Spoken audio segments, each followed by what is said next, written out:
Welcome to the Natural Way of Being video blog. This blog is titled Finding Common Ground. I wanted to share an experience that happened about 3 weeks ago. It was right after the election.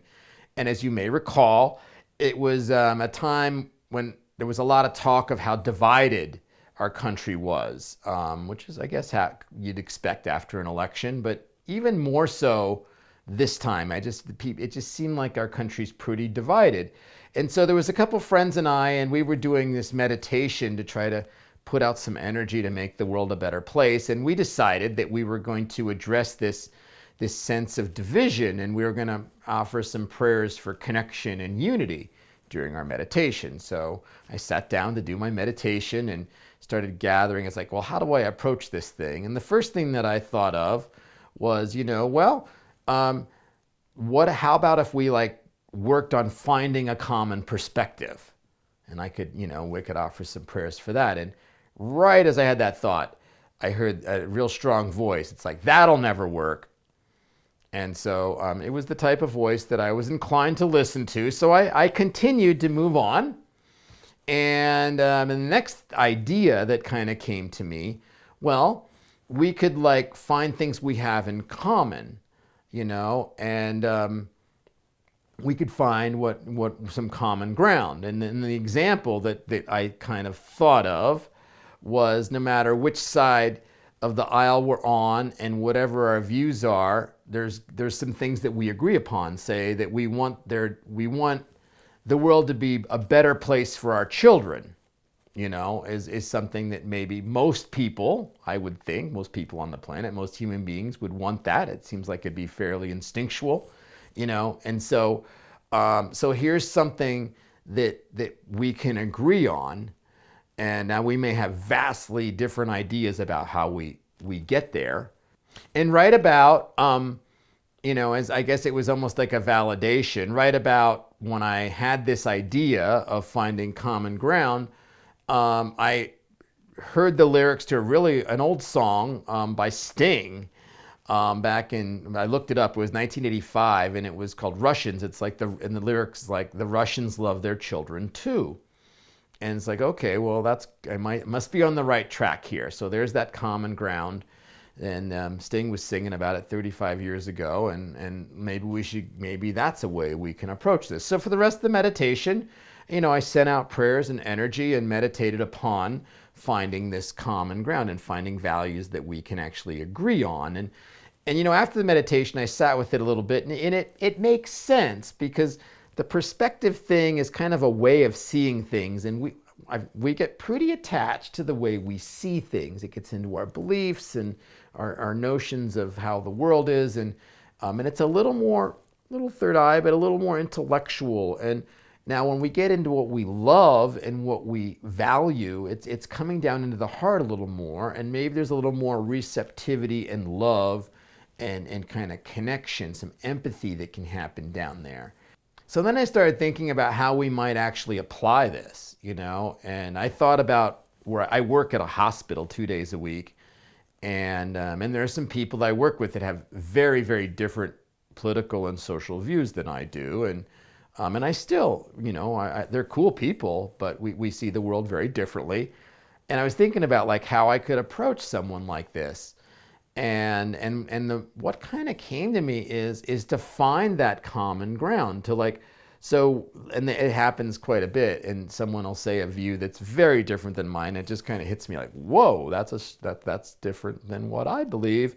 And so and then what I was thinking is I could ask, well, why do you think that? And try to get it down, to something that I could relate to, and of course they would need to be a little open-minded, I imagine, for me to ask, well, why do you think that? And some of the people at work are, they just see things very differently.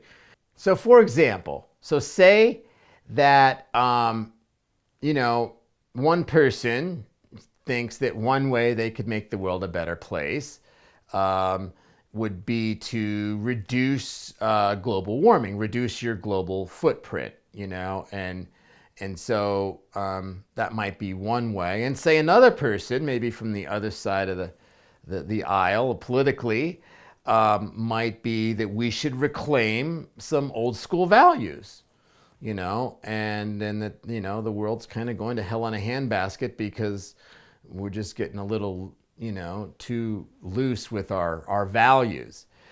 So anyway, by going back and forth and asking each other, well, why do you believe about, why are you big on global warming? And it's like, okay, well, I really want there to be, an environment. I want there to be a world. I want there to be a healthy world for our children. And maybe the person could understand that and see, okay, well, it's not just that they think it's cool for global warming. They really believe that the key to a better life for their children is to, address global warming. And that's the way they want to make it a better place for their children.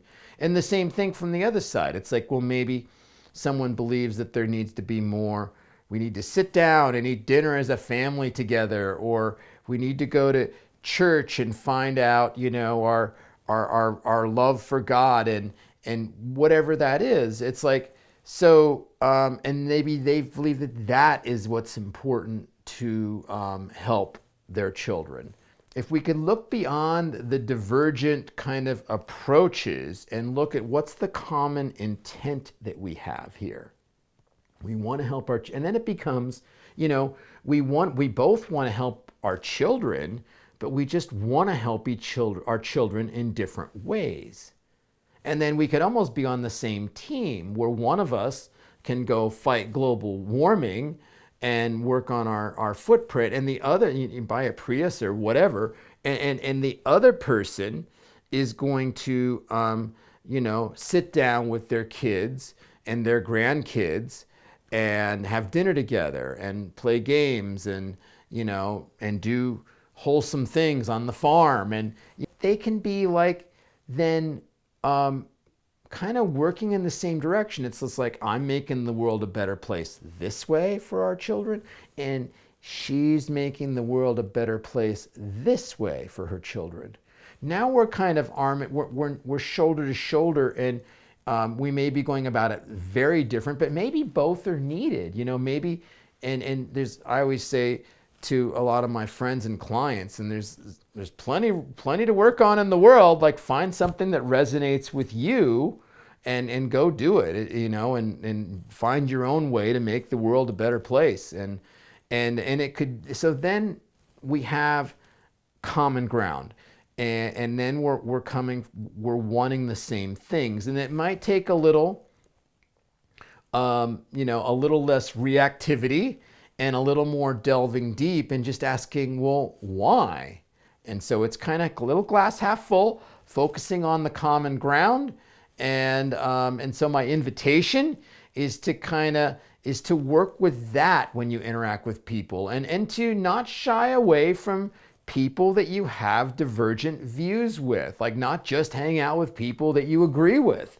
Like, I get to do that at the hospital because there's all different types there, but like go and talk to them and have some discourse and try to find some common ground. And then you can learn to just agree to disagree on some ways to get there, but you agree on what we can do to make the world better for our children. So thank you very much for watching or listening to this blog, and I hope you really enjoy your week.